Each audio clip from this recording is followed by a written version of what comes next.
દોસ્તો ઓલી કહાવત છે ને કે નાચ ન જાણે આંગણ ટેડા, મતલબ નાચતા ન આવડતું હોય અને આંગણાનો વાંક કાઢે કે આ જ બધા ખાડા ટેકરા હે, આમાં હું ચેડ નાચું, મને નાચતા એટલે મારો નાચ ખરાબ થાય છે. આપણે દેશમાં કોંગ્રેસ પાર્ટીનું એવું જ છે. એ સતત કન્ટિન્યુ એમનો ગ્રાફ નીચે આવી રહ્યો છે, વારંવાર હારી રહ્યા છે. પણ છતાંય એ આત્મમંથન કરવાના બદલે ઈવીએમ ખરાબ છે, વોટર લિસ્ટમાં લોચો છે, ચૂંટણી પંચ આમ કરે છે તેમ કરે છે, એમ કરીને જ કરી રહ્યા છે.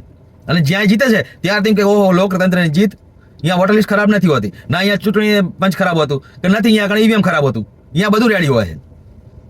એટલે જ્યાં સુધી તમે સત્યનો સ્વીકાર ન કરો ને કે મારાથી ભૂલ શું થાય છે કામ કરવામાં, એની સુધાર ન કરો ને તો તમે સફળ થાવ જ નહીં. તે આમાં એ જ થઈ રહ્યું છે. આ રાહુલ ગાંધીજી આજુબાજુ લોકો રહે ને સારું લગાડવા હાટું અમુક હોય ને જે મતલબ કે સારું લગાડવા હાટું બોલે ને અરે ના તમારામાં તો કઈ તકલીફ હોતી છે, તકલીફ તો આમાં છે.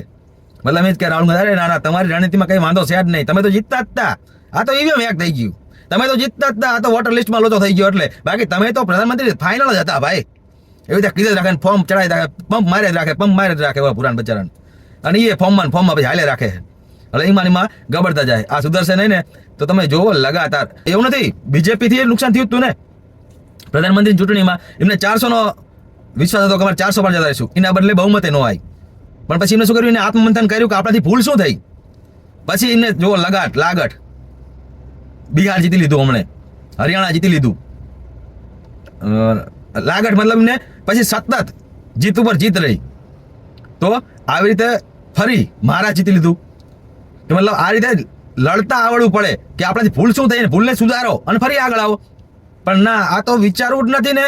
અને એ પાર્ટીમાં જેટલા મોટા હતા એને બચારે ભૂલ કહેવાની કોશિશ કરી કે આ તારથી આ ભૂલ થાય, એને જ પાર્ટીમાં કાઢી મૂક્યા.